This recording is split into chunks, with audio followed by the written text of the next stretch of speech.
Hoy vamos a tratar los aspectos más relevantes en lo referente a la tuberculosis. La tuberculosis es probablemente la enfermedad, digamos, por tradición en el mundo de las enfermedades infecciosas. Es probablemente la enfermedad más antigua en este campo. Y pese a ello, es hoy en día continúa siendo uno de los principales problemas de salud pública en el mundo, básicamente por estas estadísticas. Para el 2013 la Organización Mundial de la Salud consideraba que aproximadamente un tercio de la población mundial estaba infectada por tuberculosis, que esto correspondía a más de 1.500 millones de personas en el mundo. En el año 2015 eh, se reportaron más de 10 millones de casos nuevos de infección por tuberculosis. Y hoy en día es un problema muy importante en parte por la infección por el VIH. Como ven aquí, en ese año, en el 2015, más del 10% de esos nuevos casos se presentaron en pacientes con VIH, es decir, en coinfectados con el VIH.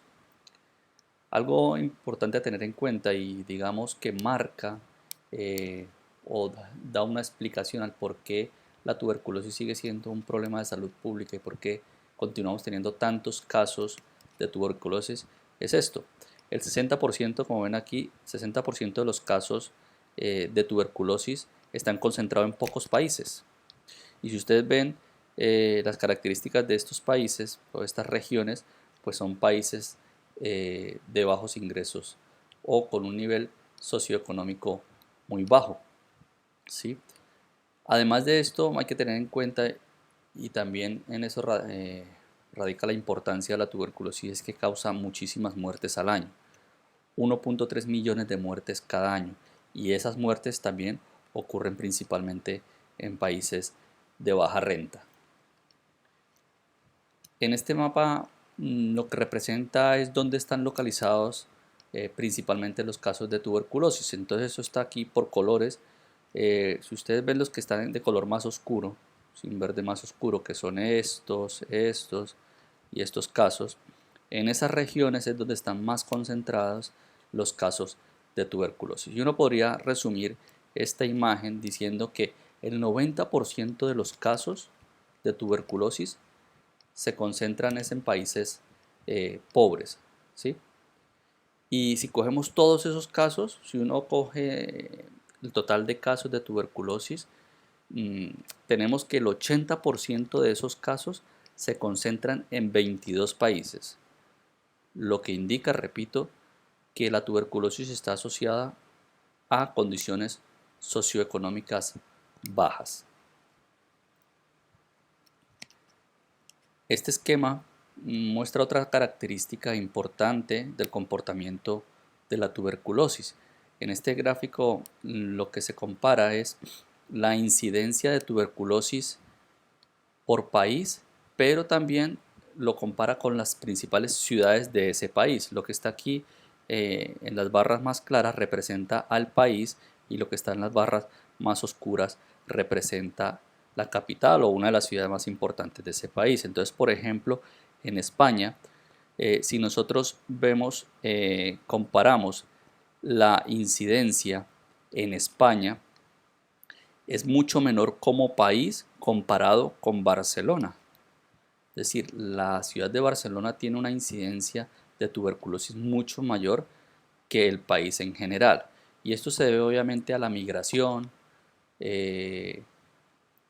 al turismo, también a veces al hacinamiento y al contacto tan cercano que ocurre o que se presenta o se evidencia en estos países donde hay demasiado turismo y donde hay demasiada migración. Entonces, resumiendo, se puede decir que la tuberculosis se asocia a pobreza, también va más asociada a enfermedades que generen cierto grado de inmunosupresión, como la infección por el virus de la inmunodeficiencia humana, otros estados de inmunosupresión y al fenómeno migratorio. Hay dos cosas importantes en la tuberculosis. Uno, tener claro que la tuberculosis se puede curar en la gran mayoría de los casos, ¿sí? pero que si no damos tratamiento es una enfermedad que puede ser mortal en más del 50% de los casos. Este gráfico pues muestra una evolución o un cambio en las tasas de mortalidad en los últimos 20, 30 años en cuanto a la tuberculosis. Si uno revisa pues prácticamente en todos los continentes desde los años 90 hasta ahora, las tasas de mortalidad han ido en una constante reducción. Sin embargo, pese a que la mortalidad disminuye, el número de casos nuevos no. Y es el gran problema que tenemos hoy en día, porque vuelvo y digo, con los tratamientos que tenemos, la gran mayoría se pueden curar, pero lo que no hemos logrado evitar, sobre todo en países con bajos niveles socioeconómicos, no hemos podido evitar reducir el número de casos nuevos que tenemos cada año. ¿Y cómo estamos en Colombia? Dentro de América Latina, Colombia ocupa, pues estos datos del 2017, el quinto puesto en América Latina en cuanto a número de casos nuevos, ¿sí? Para ese mismo año, para el 2017, se reportaron casi 15.000 casos de tuberculosis de todas las formas, como ven aquí. De esos casos, el 90% eran casos nuevos, que si uno lo compara con el año 2014, son casi 3.000 casos más. Respecto en 3 años, 3.000 casos más. En datos generales, pues afecta más a hombres, 62% en hombres para ese año. La gran mayoría de los casos estaban entre este rango de edad, entre los 20 y los 29 años de edad. Y una cosa importante es, el 80% de los casos, y esto sí ocurre en todo el mundo, el 80% de los casos corresponde a tuberculosis pulmonar, ¿sí? Nosotros para ese año, estos eran los datos, tuvimos, pues igual que pasa casi en todo el mundo, la gran mayoría de casos fueron de tuberculosis pulmonar. Tuvimos para ese mismo año aproximadamente unos 300 casos de tuberculosis multiresistente, que es un dato bastante preocupante. Y de todos estos casos, 2.000 casos estaban o se debían a coinfección entre VIH y tuberculosis.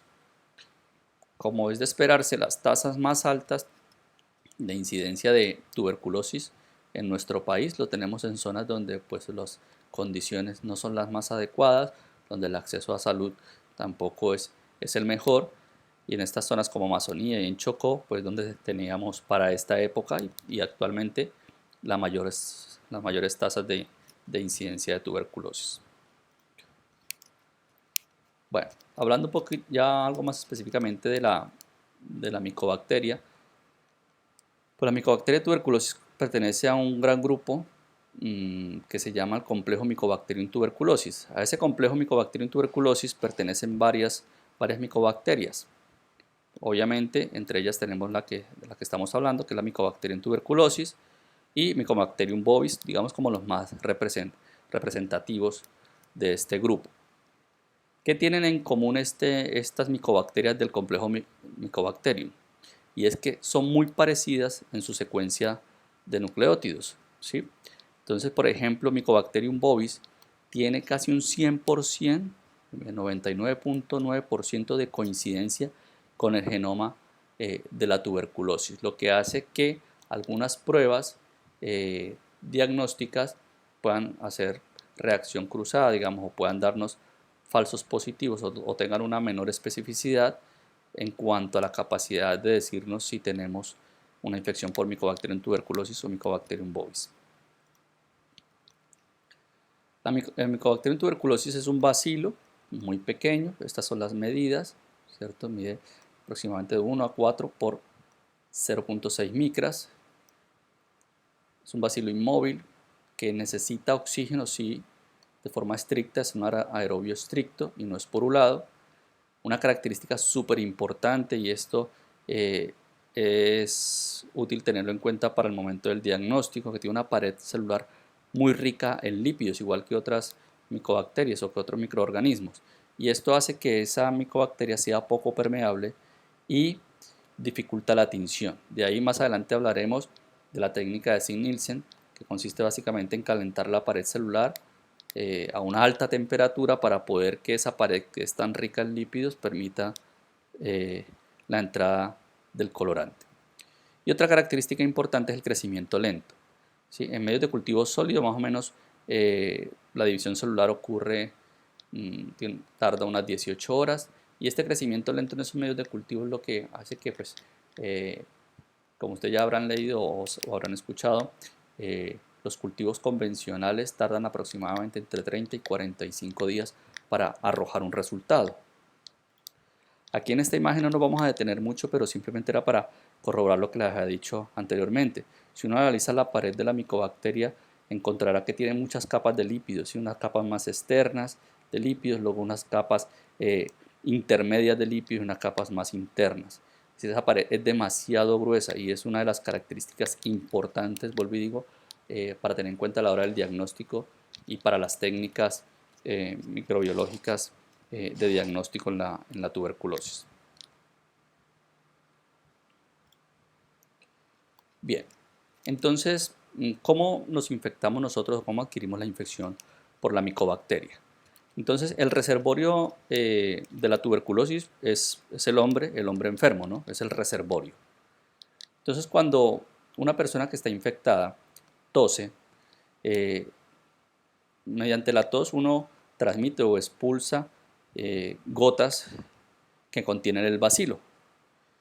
Esas gotas contienen bacilos que son más o menos de 1 a 2 micras de diámetro y que tienen una capacidad de dispersión muy fácil. Se dispersa fácilmente y puede colonizar otras mucosas rápidamente. Entonces, una vez que tose y se dispersan estas gotas que contienen bacilos, pues llega, si estamos en contacto estrecho con otra persona, eso coloniza la vía aérea de esa persona, ¿sí? Atraviesa la vía aérea y en pocas horas, esto ocurre en pocas horas, el bacilo llega hasta regiones subpleurales, generalmente en los lóbulos inferiores, porque allí es donde hay más ventilación, llega rápidamente allí y coloniza los alvéolos. Vuelvo, insisto, esto en pocas horas. ¿Qué pasa una vez que llega la micobacteria o el bacilo al tracto respiratorio inferior y coloniza los alvéolos? Cuando el bacilo entra en contacto con el macrófago, que es la primera, digamos, línea de defensa o la respuesta inmunológica por excelencia, se entra por fagocitosis, o sea, el macrófago lo fagocita, se forma lo que se llama un fagosoma, ¿sí? Y posteriormente dentro del macrófago, ese fagosoma se une con un lisosoma y forman lo que se llama el fagolisosoma. Este lisosoma lo que hace es, o lo que contiene son muchas enzimas necesarias para destruir la micobacteria, ¿sí? Entonces digamos que lo normal sería que el bacilo entre por fagocitosis al macrófago, se forma el fagolisosoma con la intención de destruir la micobacteria dentro del macrófago. ¿Qué pasa? Esta es otra forma de verlo. Entonces, lo normal es que se formara ese fagolisosoma y se destruyera o el organismo tuviera la capacidad de contener ese bacilo.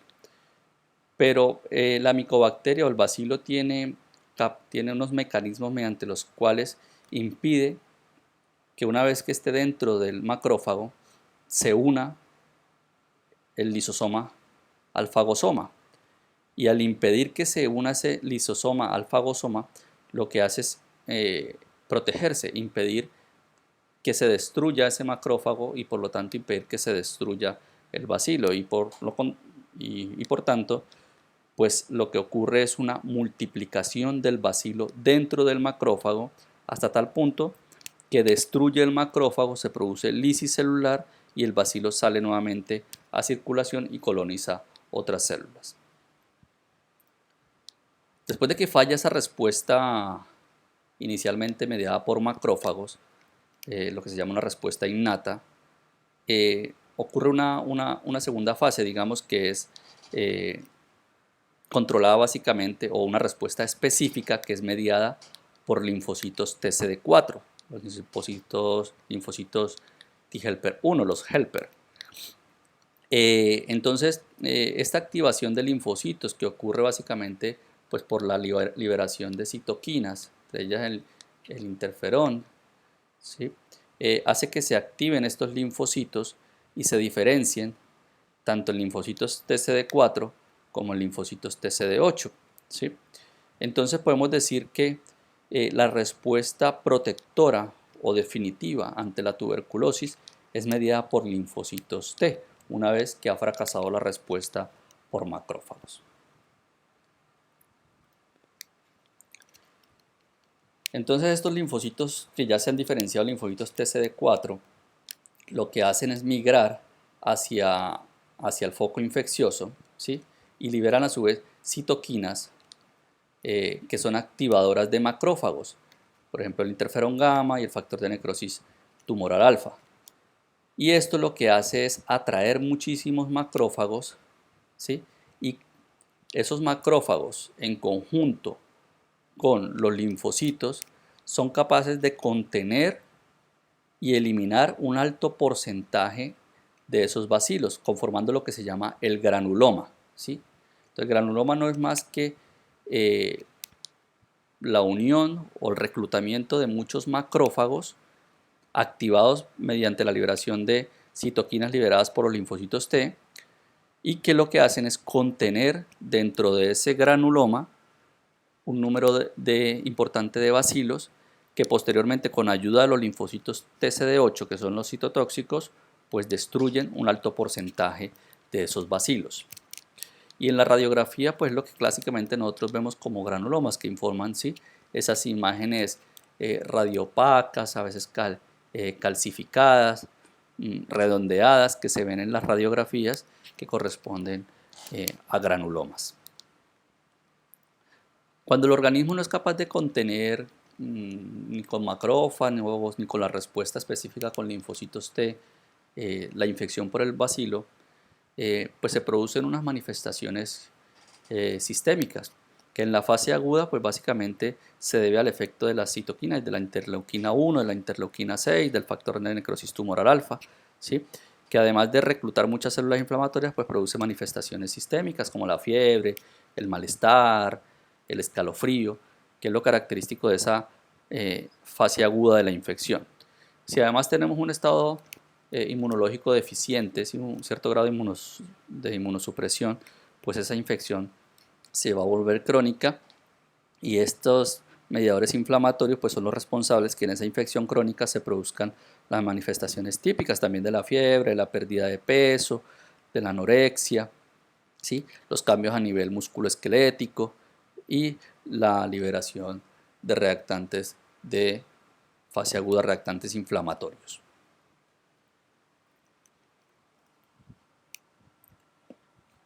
Entonces, resumiendo, podemos decir que el 90% de los bacilos que están dentro del granuloma ante la respuesta inmunológica se destruyen dentro del granuloma. Un 5% de ellos pueden generar enfermedad primaria, ¿sí?, y un 5% restante pueden desarrollar enfermedad postprimaria. Es decir, una vez que yo formo el granuloma, algunos bacilos pueden escapar a ese granuloma y desarrollar inmediatamente la enfermedad después de tener yo un primer contacto con el bacilo, lo que se llama una primoinfección. Y otro porcentaje, otro 5%, pueden estar dentro de ese granuloma, pero con el tiempo, cuando me enfrento a un estado de inmunosupresión, ya sea porque adquirí alguna infección que me genera inmunosupresión, o porque me expongo a tratamientos con corticoides o con tratamientos con fármacos anti-TNF, esos bacilos se pueden reactivar y desarrollar la infección postprimaria o secundaria.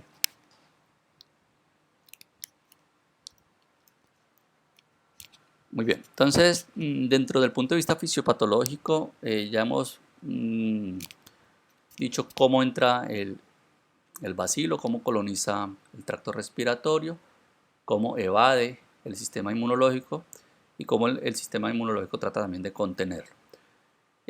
Típicamente la infección por la tuberculosis puede generar en el pulmón dos tipos de lesiones. Una que es la lesión cavitada, digamos que es la más habitual, que generalmente se evidencia o se forma en el ápex pulmonar, ¿sí?, aunque la colonización inicial es en las bases pulmonares, porque allí es donde hay más ventilación. Luego el bacilo migra hacia zonas donde esté más tranquilo, digamos más confortable, que esto generalmente son los ápices, porque hay mucho contenido en oxígeno. y allí lo que se hace es se forma una necrosis gaseosa granulomatosa. Esta necrosis, aquí en este punto, digamos, cuando se forma esta necrosis, los macrófagos que están conteniendo allí el bacilo sintetizan proteasas, y esas proteasas lo que hacen es destruir el tejido pulmonar. O sea, no solo esas proteasas que se liberan para destruir los bacilos, también producen un daño colateral, y es que destruyen el tejido pulmonar. Y el tejido pulmonar, por lo tanto, se destruye y se forma ese material de licuefacción secundario a esa liberación de enzimas por parte de los macrófagos. ¿Y qué pasa? Ese material de licuefacción que se produce allí en la zona del granuloma, pues sirve de cultivo para que los bacilos se multipliquen aún más. Y entonces, ¿qué pasa? Tenemos un granuloma, una zona contenida allí, pero en el que los bacilos han ido proliferando o multiplicándose hasta un punto en que se destruye el granuloma y pueden migrar y formar la infección activa. La otra lesión que tenemos es ya hemos dicho, una es la cavitada, que es la más habitual, y la otra es la lesión miliar. La lesión miliar se presenta habitualmente en pacientes que tienen un grado de inmunosupresión bastante alta, ¿sí?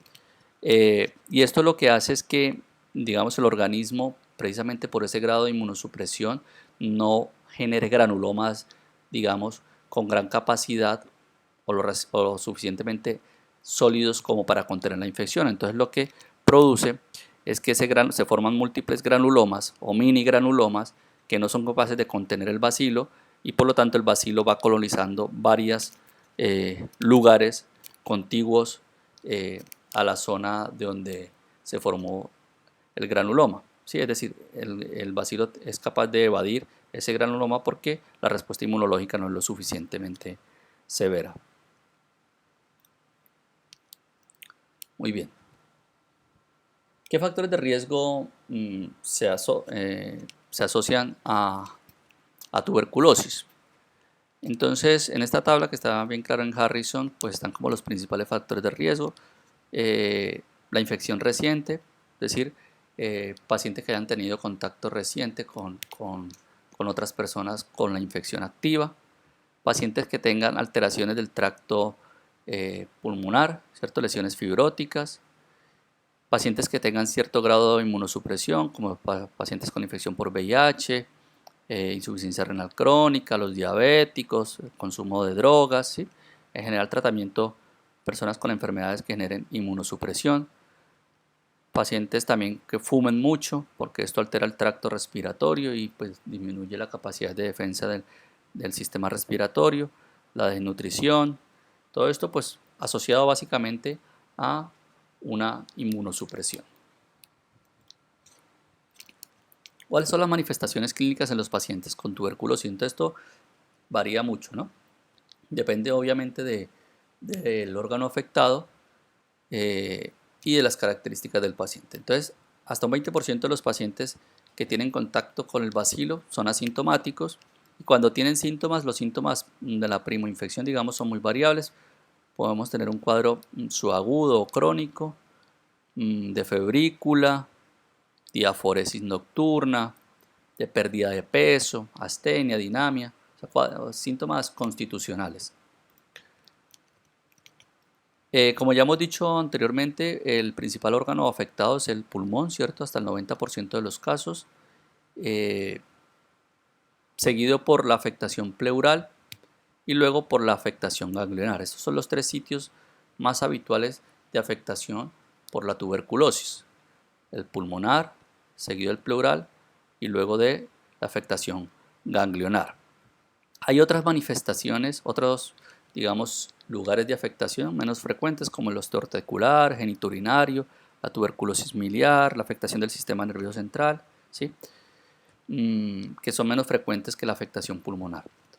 Esto cambia un poquito en los pacientes con VIH. En pacientes con VIH se invierte un poco. En los pacientes con VIH son mucho más frecuentes las manifestaciones extrapulmonares que las pulmonares. Como ven aquí, 2/3 partes de los casos son de afectación extrapulmonar, mientras que solo 1/3 parte tiene afectación pulmonar. Esto en pacientes con VIH, vuelvo digo, aquí se invierte. En pacientes inmunocompetentes o pacientes no VIH, mejor, en pacientes no VIH, digamos, el principal sitio de afectación es el pulmón, y en pacientes con VIH es más habitual las manifestaciones extrapulmonares, o sea, estas de aquí y la ganglionar, las más frecuentes. Muy bien. Dentro de las manifestaciones clínicas también es importante aclarar, aunque ya lo mencionamos al comienzo, la diferencia entre la TBC primaria y TBC postprimaria. Entonces la TBC primaria, que es básicamente, hace referencia a que yo desarrollo la infección, la enfermedad, después de tener el contacto directo con el paciente. Esto ocurre clásicamente en niños y en adultos jóvenes, que nunca habían sido expuestos al bacilo, ¿sí? Aunque hoy en día esto cada vez es más frecuente en adultos, es decir, no es una regla que la TBC primaria ocurra principalmente en niños y adultos jóvenes. Sobre todo con el incremento de casos y pues ya con la prevalencia que tenemos de VIH en el mundo y el uso de tratamientos inmunosupresores, pues esta forma primaria es cada vez más frecuente en adultos. Adultos que nunca han tenido contacto con el bacilo y que ante el primer contacto desarrollan la enfermedad. En la TBC postprimaria o secundaria, pues lo que pasa es que ya la persona ha tenido contacto con el bacilo, ¿sí? Tiene una TBC latente, es decir, se forma ya el granuloma en el pulmón, como lo explicamos anteriormente, y luego, tras un estado de inmunosupresión, pues se reactiva ese granuloma, los bacilos escapan del granuloma y se produce la enfermedad. Entonces, esto se produce por reactivación de esas lesiones primarias antiguas, da principalmente en adultos, ¿sí?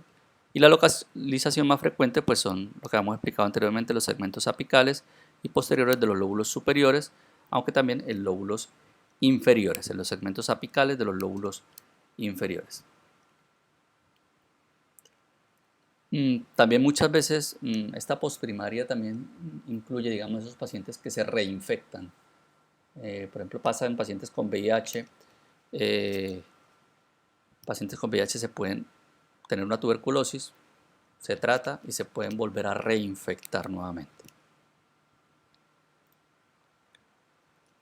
Entonces, específicamente la TBC pulmonar, pues ¿cuáles van a ser los síntomas? La tos, el síntoma más frecuente, perdón. Hay que tener en cuenta aquí un concepto que ya es muy clásico, que es la tos o la expectoración por más de 15 días. Esto lo define la OMS como un sintomático respiratorio. No quiere decir que todo el que tenga tos o expectoración por más de 15 días tenga tuberculosis, pero sí debería prendernos las alarmas, sobre todo en nuestro medio, para pensar en descartar una tuberculosis. Si el bacilo o los granulomas están por ahí cerca de un vaso y se rompen o lesionan el vaso, pueden producir una expectoración hemoptoica, ¿sí? O si es un vaso importante, una hemoptisis franca.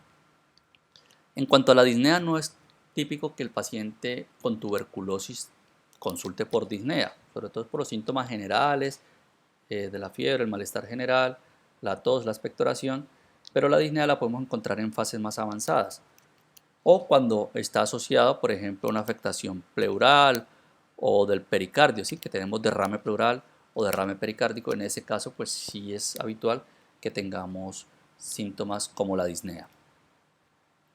Eso era en cuanto a las manifestaciones de la tuberculosis pulmonar.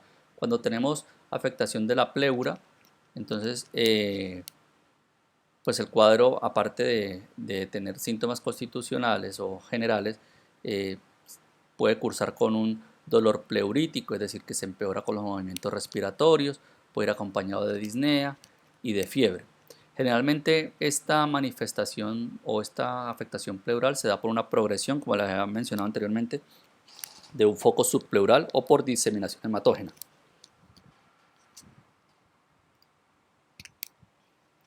En la pleuritis tuberculosa, si uno analiza el líquido generalmente suele ser amarillento y tiene un predominio de linfocitos, hablando de la celularidad. La adenosine es un marcador que nos sirve también para orientarnos hacia la etiología tuberculosa, realmente cuando está por encima de 45 unidades por litro, ¿sí? Y esto pues es una suma de manifestaciones clínicas, datos epidemiológicos y hallazgos del líquido, ¿no? Obviamente, si yo quisiera llegar hasta avanzar más en el diagnóstico, porque no está claro, el líquido no es claro, las manifestaciones clínicas tampoco, de pronto no tengo un cultivo, pues una biopsia de la pleura es la que confirma el diagnóstico, ¿no? En la biopsia, si uno la manda a analizar, se van a evidenciar granulomas caseificantes en la pleura. En cuanto a la TBC ganglionar, que es el tercer sitio en frecuencia por afectación de la tuberculosis, si analizamos, será obviamente la causa más frecuente dentro de las manifestaciones extratorácicas. Es frecuente esta afectación ganglionar en pacientes con VIH y lo más habitual, la presentación más habitual es que pues, aparezcan adenopatías cervicales, ¿sí? Aunque pueden aparecer en cualquier otro territorio como lo pongo aquí. Y pues el diagnóstico de esto es con biopsia, se hace una biopsia en ganglio, se manda a analizar, a cultivar y pues esto es lo que nos da el diagnóstico. En cuanto a la TBC miliar hay que decir 4 cositas. Es una manifestación grave, sobre todo porque refleja un grado de inmunosupresión bastante severa, bastante alta en el paciente. Más frecuente por eso en pacientes con VIH. Y esta TBC miliar básicamente se produce porque hay una erosión de un foco. Ya les explicaba, pues el sistema inmunológico no es capaz de formar granulomas competentes, entonces el bacilo escapa y se disemina y forma pequeños granulomas por todo el pulmón o en varias localizaciones del cuerpo. Una forma de presentación habitual es el paciente generalmente tiene un cuadro constitucional y fiebre. Incluso hay que tenerlo en cuenta en esos pacientes en los que estamos estudiando por un síndrome febril de origen desconocido. Sí, hay que tener siempre en mente, sobre todo en nuestro medio, una tuberculosis. También este paciente pues, puede tener los síntomas habituales de la tuberculosis pulmonar, que es la disnea, la tos, el malestar general. Cuando yo tengo una TBC miliar, el diagnóstico, a no ser que tenga el dato epidemiológico y la imagen radiológica típica, a veces no es fácil diagnosticarlo. Entonces, hay diferentes sitios donde yo puedo aislar el bacilo. Puede ser en sangre, puede ser en esputo, puede ser en líquido cefalorraquídeo, en un lavado o aspirado broncoalveolar, ¿sí? Entonces, cuando tengo la duda del diagnóstico, el diagnóstico finalmente nos lo da el estudio de histología, ya sea la biopsia de pulmón, del hígado, de médula ósea, sí es lo que nos va a dar finalmente el diagnóstico, aunque muchas veces, aunque lo ideal es tener obviamente el aislamiento del microorganismo, a veces el dato epidemiológico en las pruebas de imagen radiológica nos pueden ayudar al diagnóstico de TBC miliar. Estos pacientes obviamente es habitual que tengan la prueba de tuberculina negativa, porque estamos diciendo que son pacientes con un grado de inmunosupresión muy alta. Entonces esta prueba de tuberculina normalmente nos dará negativo. ¿Qué otras manifestaciones podemos tener en la tuberculosis? Esto ya lo he mencionado anteriormente, la afectación ósea, del tracto genitourinario, la afectación intestinal o peritoneal. No suele ser tan raro que los pacientes inmunosupresos tengan una afectación del peritoneo como debut de la tuberculosis. También hay otras un poquito más raras como la pericárdica, la suprarrenal, la afectación cutánea o del sistema nervioso central. Muy bien, entonces, ¿cómo diagnosticamos la tuberculosis? Entonces, como siempre en todas las enfermedades, el cuadro clínico es súper importante, los antecedentes epidemiológicos, si ha tenido o no contacto con pacientes con tuberculosis, estudios radiológicos. Hay cosas que nos pueden, digamos, ayudar a sumar puntos, pero no es lo que nos da el diagnóstico. Me refiero a la prueba de tuberculina.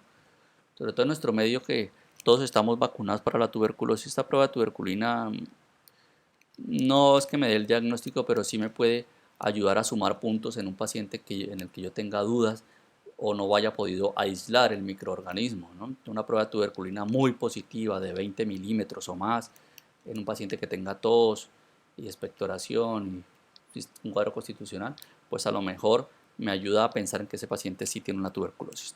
Hay otras pruebas como las pruebas de lo que se llaman tradicionalmente los IGRA, que es detección de interferón gamma producido específicamente en respuesta de los linfocitos a ciertos antígenos también específicos de la Mycobacterium tuberculosis, que es mucho más específico que la prueba de tuberculina, y obviamente el aislamiento microbiológico. El cuadro clínico ya lo hemos mencionado: cuadro subagudo de tos con expectoración, fiebre, diaforesis, astenia, dinamia, pérdida de peso. Bueno, puede ser muy variable las manifestaciones clínicas. En cuanto a los estudios de imagen, entonces lo habitual es que uno empiece, si sospecha una afectación pulmonar, las manifestaciones son pulmonares, pues la radiografía de tórax es lo inicial, ¿no? A veces con esto es suficiente para el diagnóstico, pero pues en ocasiones es necesario recurrir al TAC de tórax para confirmar o para estudiar más detenidamente las lesiones pulmonares. Cuando el paciente tiene una afectación miliar, es importante hacer un estudio también abdominal y pélvico para descartar esa afectación peritoneal, por ejemplo, de la tuberculosis miliar en los pacientes inmunosupresos. Y estas son las imágenes habituales, ¿no? Entonces, por ejemplo, tenemos esta radiografía de tórax, en donde vemos aquí en el ápice derecho una cavitación, hay un nivel hidroaéreo, que en un paciente que tenga el cuadro clínico y el antecedente epidemiológico, pues será muy sugestivo de tuberculosis, que si nosotros hacemos un TAC, pues lo que se va a ver es una destrucción del tejido. Aquí lo que se ve es solo aire, no hay tejido, y eso secundario a esas proteasas, ese material de licuefacción que se ha formado como respuesta a los macrófagos para tratar de destruir los bacilos. Hay otras manifestaciones también, pues también cavitaciones, aunque imágenes no están claras, pero por ejemplo aquí, estas áreas redondeadas, en ápice, por ejemplo en el pulmón izquierdo, o aquí esta afectación también que tenemos en el lóbulo superior derecho, ¿sí? Son imágenes típicas de pacientes con tuberculosis. Y esa es una imagen típica de una afectación miliar. Entonces, es lo que clásicamente los radiólogos describirían como una radiografía de tórax sucia, ¿sí? Si ustedes ven, está como borrosa.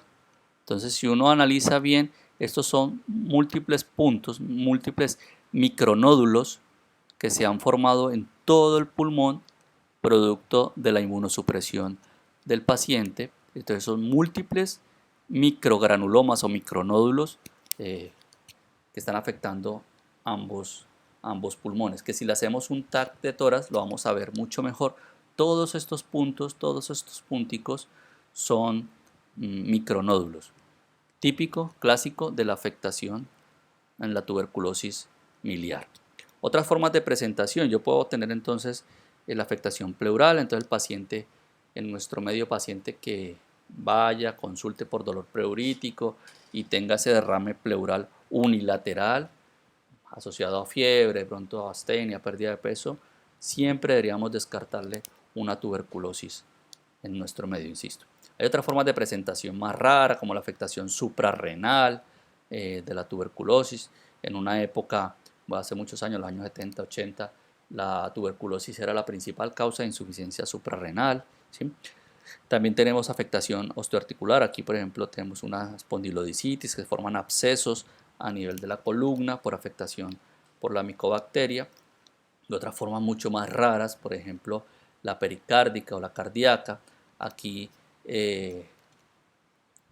tenemos una masa a nivel de la aurícula derecha.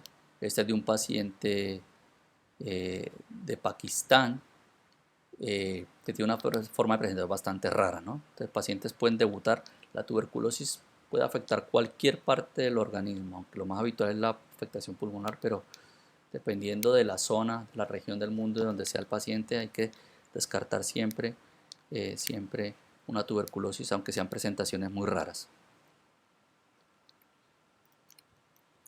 Muy bien.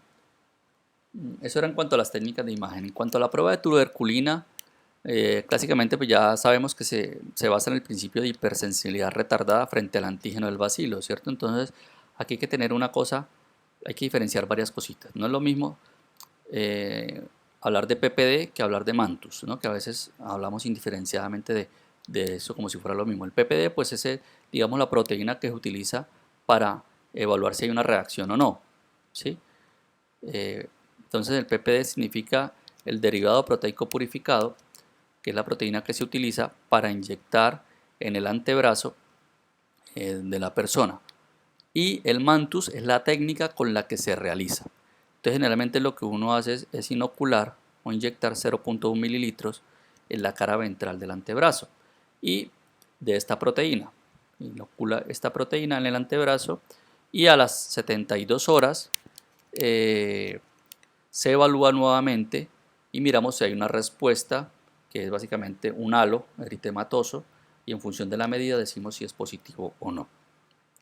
¿Qué pasa con la prueba de tuberculina? Que estas no son específicas de la tuberculosis. Te pueden hacer reacción cruzada, en los que están vacunados pues puede dar positiva, en los que tienen infección por otra micobacteria también podría dar positiva. Entonces en esto consiste el mantus. Aquí inyectamos en la parte ventral del antebrazo y a las 72 horas se mide este halo eritematoso, ¿sí? Y en función de la medida pues y en función también de la zona de donde sea el paciente podemos decir si es positiva o no. En general pues decimos que en pacientes con cierto grado de inmunosupresión se considera que 5 milímetros o más de ese halo eritematoso, 5 milímetros o más es positivo. En pacientes que viven en zonas como en Colombia, que tienen una alta prevalencia, trabajadores de la salud, o sea que están expuestos al bacilo, por encima de 10 milímetros consideramos que es positivo o sugestivo de una infección reciente. En pacientes que no tienen ningún riesgo de tuberculosis, en zonas donde no hay una alta prevalencia o que no tienen factores de riesgo, pues la medida es mayor. Se considera positiva para una infección aguda o reciente por encima de 15 milímetros. Y hay que tener un cuidado con esto que se llama el efecto booster. Este efecto booster ocurre en aquellos pacientes que tienen ya pacientes con contacto han estado vacunados o que llevan vacunados hace muchos años o han tenido ya una TBC antigua. ¿Sí? En estos pacientes inicialmente la prueba de tuberculina puede salir negativa, pero si yo se la repito a los 7 días y me puede salir positiva, ¿sí? Entonces eso es el efecto booster, que básicamente lo que se hace es repetir la prueba a los 7 días y digamos lo que yo hago con eso es como despertar la memoria del organismo y responde un poquito más tarde o responde ante una segunda prueba. Entonces aquí se resumen pues lo que les mencionaba de cuándo es positiva, que es lo mismo en pacientes con inmunosupresión a partir de 5 milímetros, en pacientes que estén expuestos como el personal de salud o en zonas muy prevalentes o que estén vacunados, por ejemplo, pues por encima de 10 milímetros y en personas con bajo riesgo por encima de 15 milímetros. Hay otras pruebas que son los IGRA o la detección de interferón gamma y esto básicamente consiste en que los linfocitos T liberan interferón gamma en respuesta a ciertos antígenos específicos de la tuberculosis, del Mycobacterium tuberculosis, que son básicamente estos antígenos. Y entonces esto hace que la prueba sea mucho más específica y no tenga reacción cruzada con otras micobacterias, ¿sí? Por ejemplo, estos antígenos están ausentes en el medio que utilizan o en los antígenos que utilizan para la vacuna que nos ponen a nosotros al nacer, para la BCG, y de otras micobacterias tampoco lo tienen. Entonces es específica esta respuesta. Entonces lo que nosotros hacemos es detectar con esto en pacientes, por ejemplo, inmunosupresos, en los que la respuesta inmunológica no sea muy fuerte, yo puedo realizar esta técnica que es la detección de interferón porque son mucho más específicos. Desde el punto de vista microbiológico que tenemos, entonces nosotros podemos hacer una visualización directa, ¿cierto?, del bacilo, ya sea en esputo, puede ser también en sangre, líquido cefalorraquídeo o en tejido. Cuando es en esputo, pues siempre se ha recomendado hacer una baciloscopia seriada, que son 3 muestras. La primera muestra se recomienda tomar el día de la consulta, el día que yo le indico la prueba al paciente. La segunda muestra al otro día al despertar y la tercera muestra pues al entregar el paciente las muestras, ¿sí? Aunque pues en términos generales pues sí, eso serían las condiciones ideales, pero pues lo que se necesita son 3 muestras diferentes. También hay que tener aquí en cuenta una cosa. Entonces, nosotros llamamos VAR, que son los bacilos ácido de alcohol resistentes, a algunas bacterias que tienen esa pared muy rica en lípidos y que son muy resistentes y que no permiten la decoloración de la pared con tinciones que son alcohol ácida. ¿Sí? Entonces, ese grupo de bacterias se llaman bacilos ácido de alcohol resistentes. Y la técnica de Sig-Nielsen es la que uno realiza para detectar precisamente esos bacilos.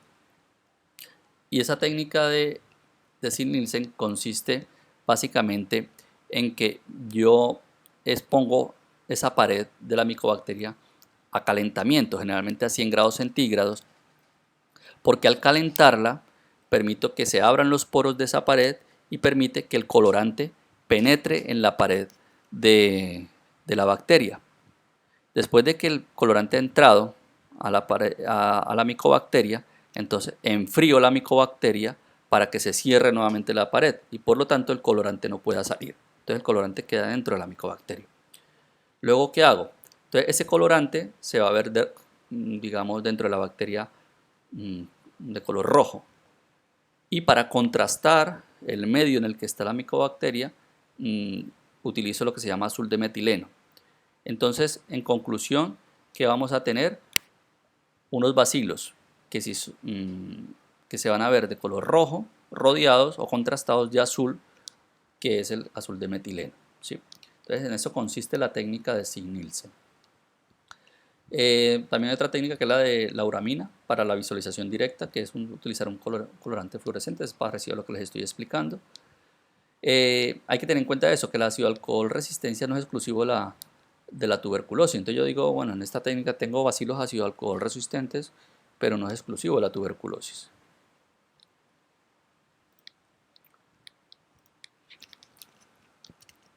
Tenemos también medios de cultivo, eso es lo que hablamos ahora de la visualización directa, pero tenemos medios de cultivo, están los medios sólidos, que es el clásico Lowenstein, están los medios líquidos, y hay que tener en cuenta pues que la micobacteria tiene un crecimiento lento, ¿no?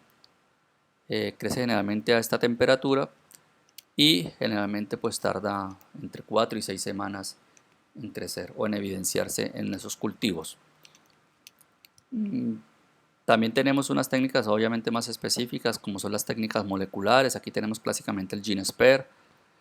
El GeneSper pues, es una técnica molecular, entonces una reacción, mediante reacción en cadena de polimerasa yo puedo detectar material genético de la micobacteria.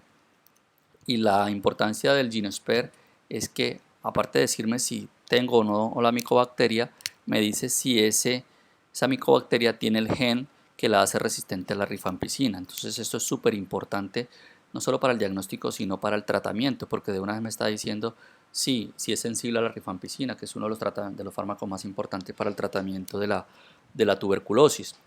Esta técnica, de hecho, la OMS la recomienda hacer en todos los sitios en donde hay una alta prevalencia y en donde no hay mucho acceso a los medios a los sistemas de salud, o sea, en países pobres. Pero pues curiosamente es una técnica costosa y que precisamente en los países pobres no está disponible rápidamente. Pero pues sí se recomienda hacer, es por eso, por su facilidad y la rapidez para decirme si tengo o no tengo la micobacteria y si tengo o no tengo el gen de la mutación de resistencia a la rifampicina. Muy bien, entonces ya tengo diagnosticado al paciente, ¿cómo lo trato? El tratamiento va a tener en cuenta algunos parámetros, entonces yo lo que busco es curar al paciente. Y obviamente al empezar a tratarlo en las primeras semanas busco interrumpir esa cadena de transmisión. Hay varios esquemas, está el tratamiento continuo, acortado y supervisado, que son estas siglas, que es lo que recomienda la OMS, esto sobre todo en países donde hay una alta prevalencia y donde la adherencia es baja. Entonces se recomienda ese tratamiento acortado y supervisado. El tratamiento más corto para la tuberculosis, el tradicional, digamos, dura 6 meses. Y esos 6 meses se puede dividir en dos fases. Una primera fase que es de 2 meses, en donde yo utilizo 4 fármacos que son bactericidas y que lo que hacen por tanto es eliminar rápidamente la carga de bacilos que yo tengo para eliminar la transmisión. Y una segunda fase que dura 4 meses en la que yo utilizo 2 fármacos. ¿Qué medicamentos tenemos? Tenemos unos de primera línea y unos de segunda línea. Los de primera línea, los clásicos son estos: isoniazida, rifampicina, piracinamida, etambutol y streptomicina. La estreptomicina no se usa mucho básicamente porque, pues aparte que tiene una alta tasa de resistencia y que tiene mucha toxicidad, pues además es intramuscular, entonces esto disminuye mucho la adherencia en el tratamiento. De estos, isoniazida es el que posee la mayor capacidad bactericida, ya que es capaz de eliminar el 90% de los bacilos en los primeros 2 días. ¿Listo? Lo mismo que las fluoroquinolonas, tienen una alta capacidad bactericida. Entonces de primera línea tenemos estos y de segunda línea tenemos estos, los aminoglucósidos, principalmente la micacina, las fluoroquinolonas y otros como el linezolid, los carbapenems y la claritro. Hay que decir, y esto es importante, en pacientes que uno sospecha una tuberculosis, tratar en general de evitar antibióticos, sobre todo lo que son betalactámicos, porque pues en general cualquier antibiótico, sobre todo los betalactámicos, tienen cierta sensibilidad o cierta sensibilidad contra la micobacteria y esto me puede alterar los resultados microbiológicos eh, o sí, ocultar el diagnóstico. Entonces, la primera fase hemos dicho que son 2 meses, o sea, 8 semanas. Vamos a utilizar 4 fármacos que son isoniazida, rifampicina, piracinamida y etambutol, idealmente 56 dosis por recomendación de la OMS. Esto generalmente se hace de lunes a sábado y esto pues evita rápidamente la transmisión. La segunda fase, los 4 meses, usamos 2 fármacos, isoniazida y rifampicina, y esto generalmente se utiliza 3 veces por semana, 54 dosis. Hay que recordar que este tratamiento entonces de los 6 meses es efectivo en el 95% de los pacientes con tuberculosis pulmonar. Y este tratamiento habitualmente es de 6 meses. ¿Cuándo alargamos más el tratamiento? En pacientes, por ejemplo, que tengan tuberculosis osteoarticular o en pacientes con tuberculosis meningia. En esos pacientes generalmente el tratamiento se prolonga hasta los 9 o hasta los 12 meses. Pero si es afectación pulmonar, pleural, ganglionar o peritoneal, lo habitual son 6 meses. Digamos, las grandes excepciones son la afectación ósea y meningia, en los que hay que prolongarlo a 9 o 12 meses. Esto teniendo en cuenta que la micobacteria sea sensible a estos fármacos, ¿no?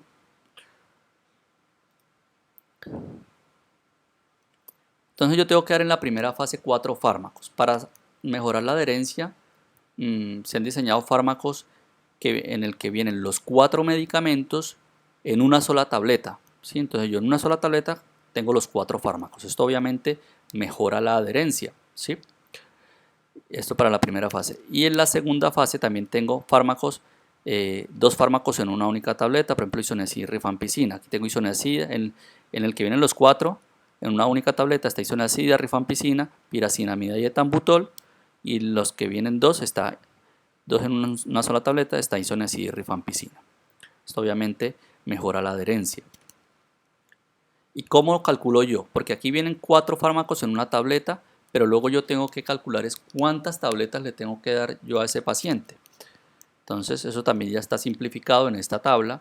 Hay varias tablas, pero esto en general es lo que se utiliza. Entonces pacientes por encima de los, por ejemplo en el caso de los adultos que nos compete ahora, por encima de los 50 kilos, en la primera fase generalmente hay que dar 4 tabletas. 4 tabletas en la que cada tableta contiene estos 4 fármacos. Entonces yo les doy 4 tabletas en la primera fase, de lunes a sábado, ¿sí? Durante 2 meses. Y en la segunda fase, también si pesa más de 50 kilos, le doy 4 tabletas. Cada tableta tiene isoniazida y rifampicina, ¿sí? 4 tabletas 3 veces por semana durante esos 4 meses restantes.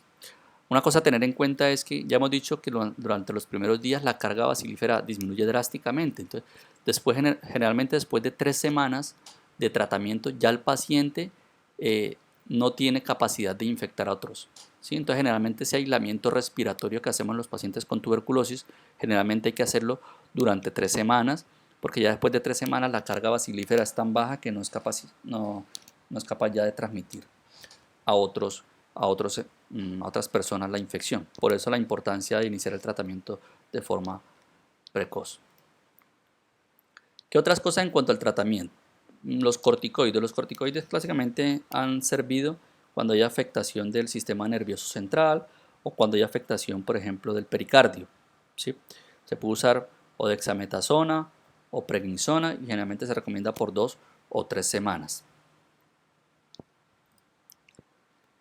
Y quería recordar aquí un concepto, aunque no vamos a entrar en ello porque este ya es manejo de más especializado, lo que es el concepto de tuberculosis multidrogoresistente o tuberculosis extremadamente resistente. Entonces lo que es MDR significa multidrogoresistente y hace referencia al bacilo que es resistente por lo menos a isoniazida y a rifampicina. Y ya se imaginarán ustedes el problema tan grave, tan tremendo de esto, porque está haciendo resistencia a los dos principales fármacos para el tratamiento de la tuberculosis.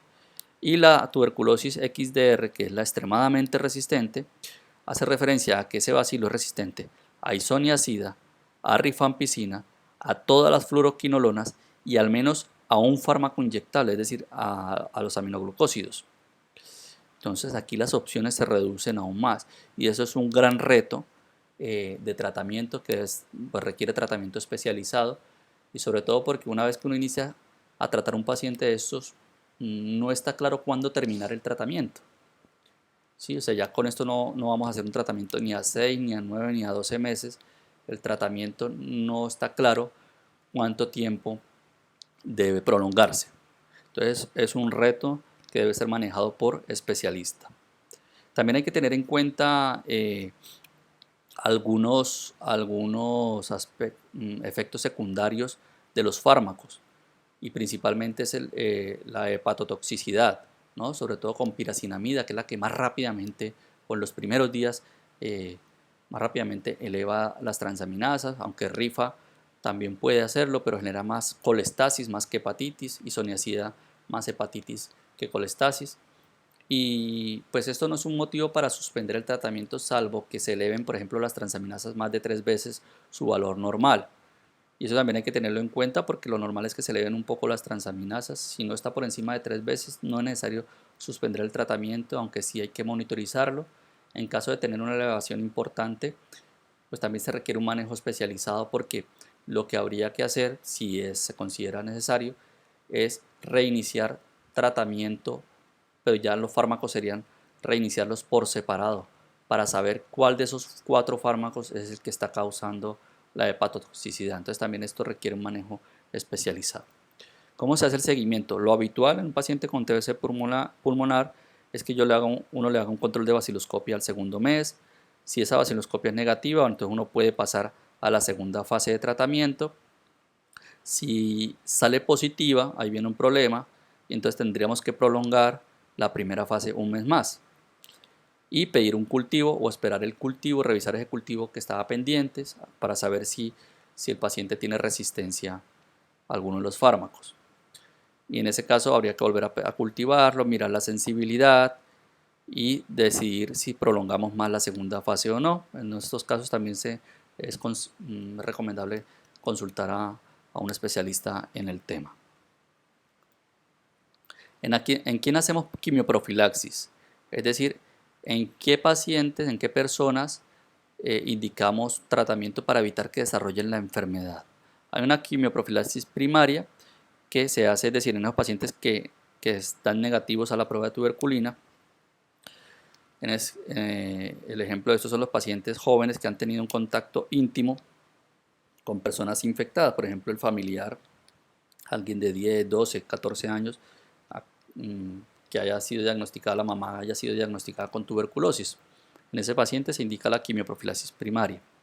En pacientes que tengan inmunosupresión y que también hayan tenido obviamente el contacto con pacientes infectados, o en general pacientes que tengan contacto íntimo con pacientes bacilíferos. En eso hacemos quimioprofilaxis primaria, es decir, así la tuberculina me salga negativa. La secundaria, es decir, que me salga la tuberculina positiva, es decir, que ya ha tenido la primoinfección. En este caso son pacientes, por ejemplo, con VIH, pacientes que tengan algunas alteraciones estructurales o enfermedades pulmonares, ¿sí? Pacientes que reciban tratamiento anti-TNF como el infliximab, por ejemplo. Ya saben que la respuesta principal o lo que atrae más linfocitos y y atrae muchos macrófagos, o sea, lo que potencia en el caso de la tuberculosis esa respuesta contra el bacilo es el factor de necrosis tumoral, y si nosotros damos fármacos anti-TNF, pues estamos impidiendo esa respuesta, ¿no? Entonces en esos pacientes es importante hacerle una quimioprofilaxis secundaria, es decir, que la prueba de tuberculina le haya dado positiva. ¿Y con qué lo hacemos? Pues también hay varios esquemas. Yo lo puedo dar con isoniazida solo, ¿sí? En ese caso me podría ir hasta 6 meses, o lo puedo dar en combinación rifa isoniazida y ahí lo puedo recortar durante 3 meses. El típico ejemplo en el que yo hago quimioprofilaxis secundaria es, por ejemplo, el paciente con artritis reumatoide o con alguna enfermedad autoinmune en el que le van a poner anti-TNF. En ese paciente, antes de empezar tratamiento, habría que hacer una radiografía de tórax, habría que hacerle una prueba de tuberculina. Si la prueba de tuberculina me sale positiva o la radiografía de tórax evidencia granulomas, es obligatorio en esos pacientes darle tratamiento quimioprofiláctico, ¿no? Porque si yo le empiezo el tratamiento con el anti-TNF, lo que puedo provocar es que ese paciente desarrolle una tuberculosis verdadera. Bueno, esto era todo lo que íbamos a comentar de tuberculosis. Espero haber resuelto la gran mayoría de dudas.